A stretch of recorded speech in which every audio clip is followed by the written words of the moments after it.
प्रिय साधक, मैं गणेश भगत। यदि आप लोगों को घरों में किसी भी प्रकार की लड़ाई झगड़ा हो जाता है, बिना वजह ही लड़ाई झगड़ा होता है और आपको घरों में बराबर या बिना किसी वजह के ही झगड़ा होना चालू हो जाता है, सबको मन में गुस्सा रहता है, ऐसे में आप लोगों को शांति कर्म करने चाहिए। शांति कर्म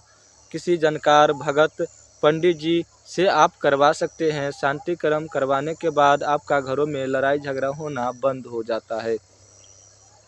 यदि आपको घर में किसी भी प्रकार के किसी ने विदेशन कर्म भी कर दिया है, किसी तांत्रिक के द्वारा या किसी जानकार के द्वारा किसी भी प्रकार की अक्षत फूल पान पढ़वा के या किसी भी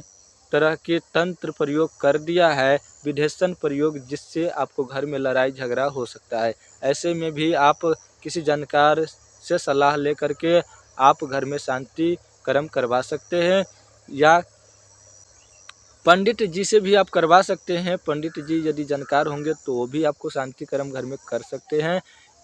यदि उससे ज़्यादा परेशानी आपको घर में है, बहुत ज़्यादा है, एक बार आपने पंडित जी से करवा लिए, ठीक नहीं हो रहा है, तो आप किसी भगत या तांत्रिक को पकड़ के आप काम करवा सकते हैं। तांत्रिक से सलाह लेके आप खुद भी कर सकते हैं, ऐसे में भी आपका समस्या का समाधान हो जाता है और आप अपने घर में बार बार परेशानी आने से बच सकते हैं। और आपको घर में कोई भी काम नहीं बनता है, किसी भी तरह का काम यदि आप करते हैं, बिजनेस करते हैं, दुकान चलाते हैं या आप किसी काम पर जाते हैं और आधे रास्ते से काम पर नहीं जा सकते हैं और लौट जाते हैं, आधे रास्ते में आपका मन बदल जाता है कि हम काम पर नहीं जाएंगे, काम में मन नहीं लगेगा या नहीं लगता है, तो ऐसी स्थिति में भी आप शांति कर्म करवा सकते हैं। शांति कर्म करवाने से आपका समस्या का समाधान हो जाएगा। इसमें आप किसी जानकार व्यक्ति से सलाह लेकर के आप काम करवा सकते हैं। और किसी को यदि सवारी आता है और वह सवारी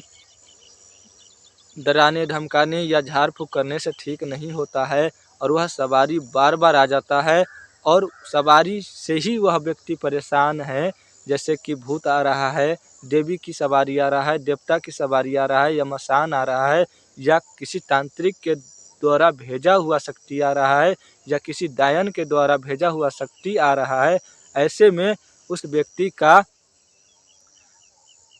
जो पूजा विधि होगा, उस पूजा विधि के सहित उस व्यक्ति का तंत्र प्रयोग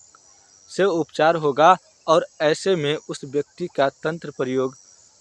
से ठीक होने का चांसेस रहता है और ठीक होता भी है। तो ऐसे में आप ऐसा प्रयोग करवा सकते हैं। ज़रूरी नहीं है कि पंडित से कराएं, आप किसी जानकार व्यक्ति से सलाह लेंगे तो ज़्यादा अच्छा रहेगा, क्योंकि पंडित जी के पास ज्ञात्री मंत्र होते हैं, वेद का मंत्र होते हैं, तांत्रिक या सावर मंत्र नहीं होते। इसलिए यदि किसी के पास तांत्रिक या सावर मंत्र है और किसी व्यक्ति के पास यदि इस समस्या का समाधान है तो उनसे कराएं, उनसे आप अपने घर का समस्या बताएं और वह व्यक्ति आपको ज़रूर भला करेगा, आपको एक इंसानियत के नाते मदद ज़रूर करेगा और आपको घर को रक्षा कवच लगा करके आपको हर परेशानी से बचाने का प्रयास करेगा। जो व्यक्ति जन कल्याण करने के लिए इच्छुक होगा, मन में सोचा होगा कि हमें जन कल्याण करना है, ऐसे व्यक्ति आपको कल्याण ज़रूर करेंगे और ऐसे व्यक्ति से ही आप सलाह लें और उस व्यक्ति से काम करवाएं, आपका भला ज़रूर होगा। और कैसा भी सवारी होगा उस व्यक्ति को पता चल जाएगा, तो उससे समझ में आ जाएगा कि कौन सा सवारी है और कैसे ठीक होगा, तो उनसे यदि होने वाला होगा तो वह ठीक कर सकता है ऐसे परिस्थिति को। और भी किसी भी प्रकार की जानकारी चाहिए तो इस चैनल को सब्सक्राइब कर लीजिएगा, बगल में बेल आइकन दिया होगा उसको भी दबा दीजिएगा।